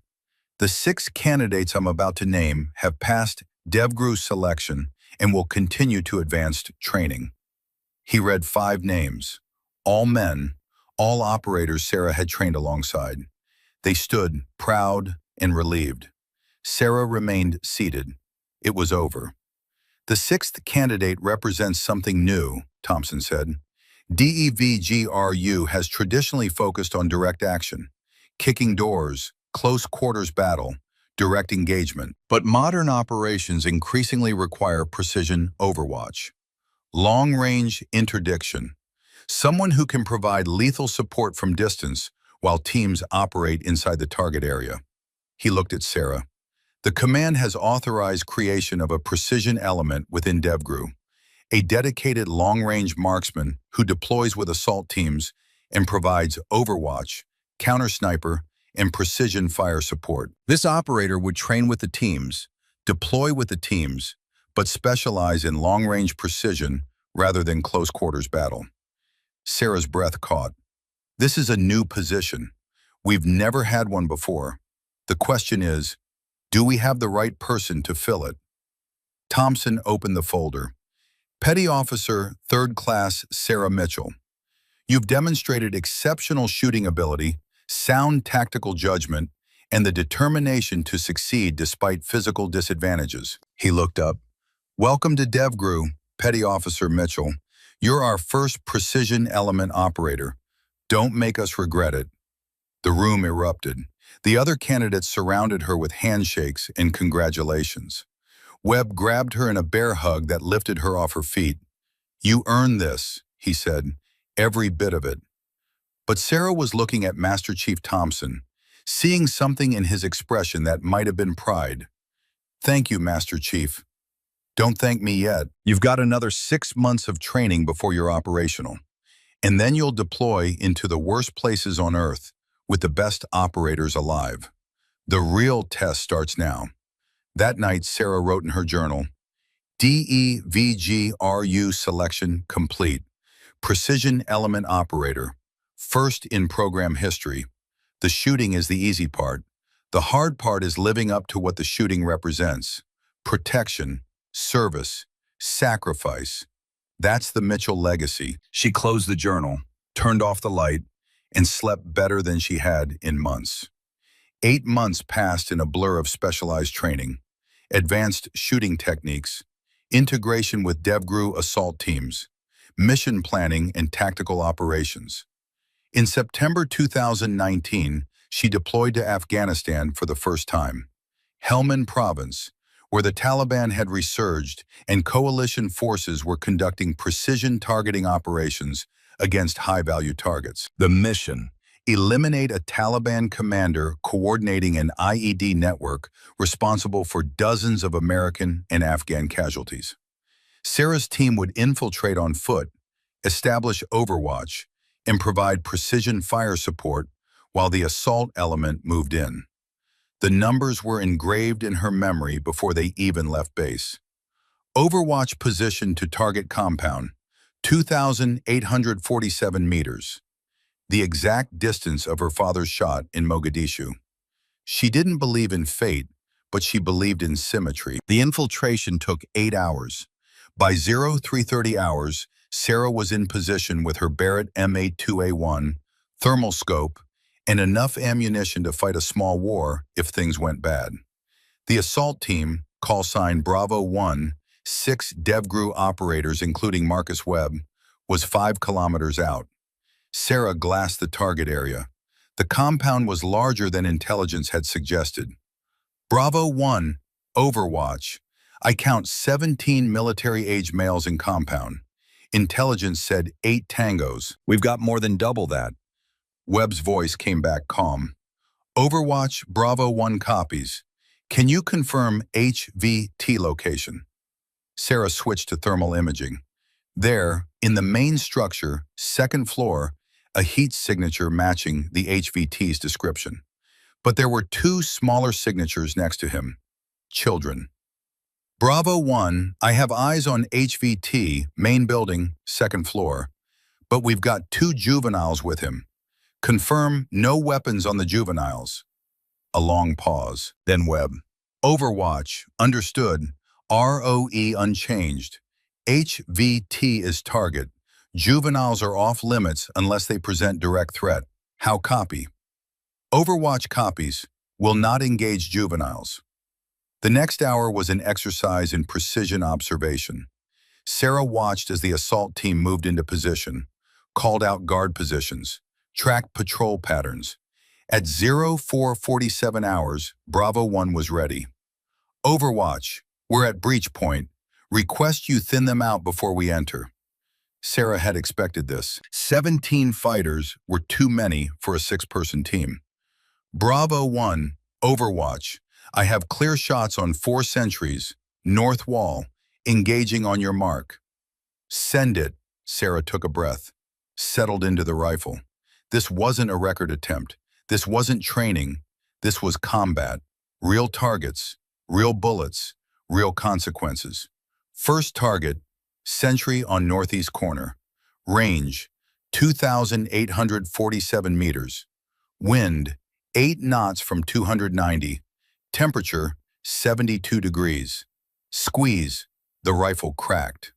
Sun, 2 seconds flight time. The sentry dropped. Clean hit.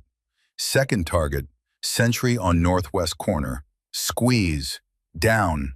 Third target, sentry on roof. Squeeze, down. Fourth target, sentry running toward an alarm bell. Lead the target. Calculate his speed. Squeeze. He dropped 5 feet from the bell. 4 shots, 4 kills, 17 seconds total. Bravo 1, Overwatch. 4 tangos down, 13 remaining. You're clear to breach. The assault team moved like a machine. Sarah watched through her scope, tracking threats. The next 5 minutes were chaos.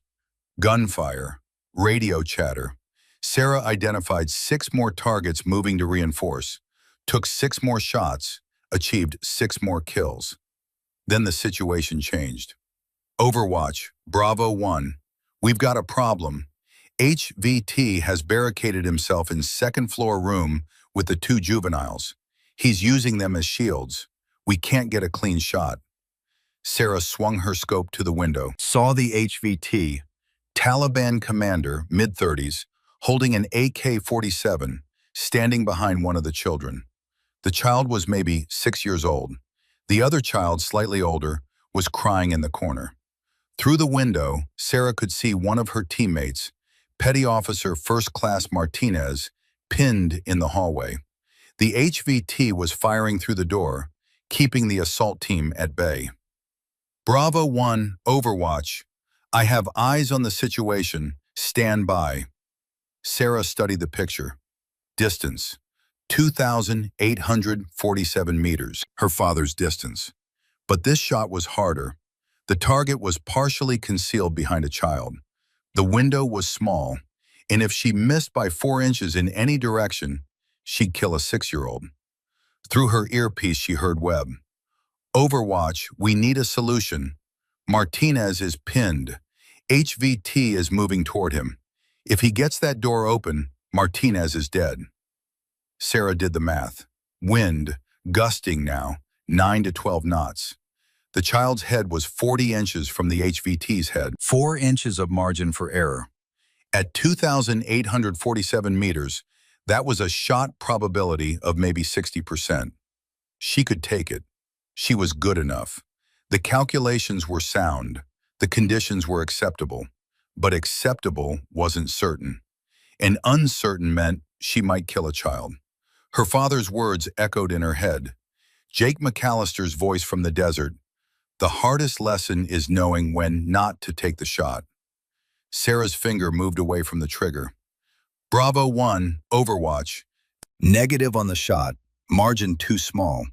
Risk to juvenile too high. Overwatch. Martinez is going to die if we don't do something. Sarah watched through the scope. Waited. The HVT was shouting, waving the AK-47. The child was crying. Then the HVT made a mistake. He turned slightly, angling to get a better shot at the door. The child shifted, moving 6 inches to the left. The clearance increased from 4 inches to 9 inches. The HVT's head was now clearly visible. No obstruction between him and Sarah's crosshairs. Wind dropped to a steady 10 knots. Temperature stable. All variables aligned. This was the moment. Not the acceptable shot, the certain shot. Sarah settled into the rifle, controlled her breathing, felt her heart rate drop to 52 beats per minute. The world narrowed to the scope picture. Between heartbeats, she squeezed. The Barrett roared. 3.2 seconds of flight time felt like an eternity. Through the scope, Sarah watched the bullet impact. The HVT dropped. The child was untouched. Martinez moved through the door, secured the room, grabbed both children, and moved them to safety. Overwatch Bravo 1, good kill. Juvenile safe. Martinez is secure. HVT eliminated. Sarah let out a breath she hadn't realized she was holding. The mission continued. 15 Taliban fighters killed, including the HVT. 2 children rescued unharmed. Bravo 1 team, 0 casualties. At 06:14 hours, they exfiltrated to the landing zone. Mission complete. In the helicopter on the way back to base, Webb moved to sit next to Sarah. He had to shout over the rotor noise. That shot you didn't take. When the margin was too small, that took more discipline than the shot you made. Sarah nodded. My father taught me that precision isn't about capability, it's about judgment. Your father was right. Webb gripped her shoulder. You saved Martinez's life today. But more than that, you saved that kid. A lot of shooters would have taken that first shot, rolled the dice, hoped for the best. You waited until you were certain. That's what makes you a warrior. Sarah looked out the helicopter door at the mountains passing below. Somewhere down there, a 6-year-old child was alive because she'd been patient. Her father had made his impossible shot in Mogadishu and saved 12 lives. She'd made hers in Helmand and saved 1 life. His had been longer, under worse conditions, with more at stake. But they'd both made the shots that mattered. For the right reasons, at the right time. That was the Mitchell legacy. Not distance, not records, but purpose. And finally, completely, Sarah understood. The longest shot was the one you carried inside. The weight of making the right choice. The discipline to wait. The judgment to know when the shot serves something larger than yourself. She'd spent her whole life chasing her father's ghost, trying to be worthy of his name. But today, in the mountains of Afghanistan, with a child's life hanging in the balance, she'd finally become what he'd always been.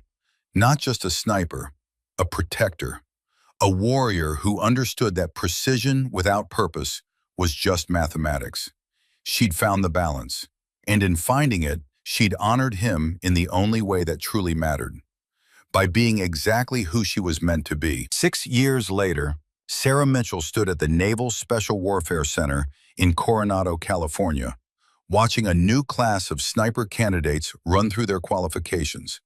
She was 33 years old now, Senior Chief Petty Officer, 8 combat deployments across 4 countries, 103 confirmed kills, every single one made in protection of teammates or civilians.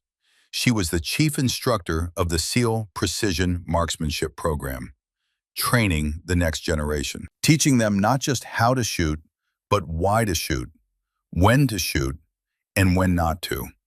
After the class, a young woman approached, Private First Class Emma Rodriguez, 24 years old, 5'3", with determination burning in her eyes and doubt written in the set of her shoulders. Senior Chief Mitchell, can I ask you something? Go ahead, Rodriguez. These guys don't think I belong here. Too small, too weak. How did you deal with that? Sarah looked at this young woman and saw herself 7 years ago. Rodriguez, you know my famous 3,200-meter shot? Yes, Senior Chief, everyone knows. That wasn't my most important shot. Sarah's voice was quiet but firm. My most important shot I didn't take. She told Rodriguez about Helmand Province, about the Taliban commander and the child, and the choice between taking a shot that might work and waiting for a shot that would work. Precision isn't about proving you can take the shot, Sarah said. It's about the discipline to wait for the right moment. Those men who doubt you, let them. While they're doubting, you're training. While they're talking, you're calculating. While they're assuming, you're proving. Rodriguez nodded slowly. One more thing, Sarah said. You see that target at 1,000 meters? Yes, Senior Chief. Hit it. Rodriguez set up her rifle. First shot, 6 inches off center. Again, second shot, 3 inches off. Again, third shot, 1 inch off. Again, fourth shot, dead center. Sarah looked at Rodriguez. That's not talent. That's persistence. That's what beats doubt every single time. Now go prove it. Rodriguez smiled, snapped a salute, and headed back to the range. Sarah watched her go and felt something settle in her chest. The weight she'd carried for so long, the need to prove herself, to honor her father, had transformed into something lighter. Legacy wasn't about breaking records. It was about passing the torch, teaching the next generation. Her grandfather had done that for her father. Her father had done it for her through his example. Commander Harrison had done it through his mentorship. And now she was doing it for Emma Rodriguez and dozens of other young shooters. That evening, Sarah attended Commander Harrison's retirement ceremony. He was 64 now, stepping away after 37 years of service. 200 people attended. 3 months after Harrison's retirement, Sarah received a letter from MIT. Her former thesis advisor had passed away, leaving her his research notes on predictive ballistics. 20 years of work he'd wanted her to continue. She declined politely. Her father had used math to save lives in the field, not in laboratories. That's where the work belonged. In the mountains, in the heat, where precision meant the difference between a child living or dying. She'd also declined 3 marriage proposals over the years.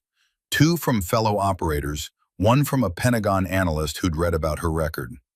Not because she didn't want companionship, but because she'd seen what military marriages cost. She'd watched teammates divorce, watched families fracture under the weight of deployments in secrets. Maybe someday, when the war ended, when she wasn't carrying a rifle into the mountains every 6 months. But not yet. For now, she had her work, her students, the legacy she was building, one precise shot at a time. When Sarah was asked to speak at Harrison's ceremony, she walked to the podium and looked out at the assembled warriors. "Captain Harrison didn't want me in his program," she said, "not because I was a woman, because my father died under his watch, and he couldn't bear the thought of losing me too. But he taught me something more valuable than shooting. That honor isn't about never being afraid. It's about acting despite the fear. That precision isn't just about bullets. It's about decisions, judgment, character." She presented Harrison with a custom-engraved Barrett M82A1. "For Captain Jack Harrison, from the Mitchell family, Daniel, Mogadishu, 1993, 2,847 meters, and Sarah, Coronado, 2019, 3,200 meters. 2 shots, 1 legacy. Precision saves lives." Harrison accepted the rifle with tears in his eyes. "Your father would be so damn proud. Not of the 3,200 meters, of the shot you didn't take." That's when I knew you weren't breaking records. You were honoring what they stand for. That night, Sarah returned to the range alone. She set up the Barrett, loaded 1 round, and looked downrange at the target 3,200 meters away. But she didn't shoot. She pulled out her father's letter, read it 1 final time. Then she folded it carefully and placed it in an envelope addressed to Emma Rodriguez. Inside, she'd written, "The longest shot isn't measured in meters. It's measured in the choices you make, the lives you protect, and the legacy you pass forward. Your journey is just beginning. Make it count. Senior Chief Sarah Mitchell." Tomorrow, she would give Rodriguez the letter, would continue training the next generation, would honor her father not by chasing his ghost, but by living the lessons he'd taught. The Mitchell legacy wasn't about distance. It was about purpose. And Sarah Mitchell had finally found hers. Not as the woman who broke the SEAL sniper record, but as the warrior who understood that precision without judgment was just mathematics. And that the longest shot was always the one that saved a life. Her father had known that, had died proving it. And now, finally, Sarah knew it too. The warrior's path didn't end. It continued. Through her, through Rodriguez, through every shooter who learned that the trigger was the last choice, not the first. That was the real record, the one that mattered. And it would never be broken, only carried forward, one precise shot at a time.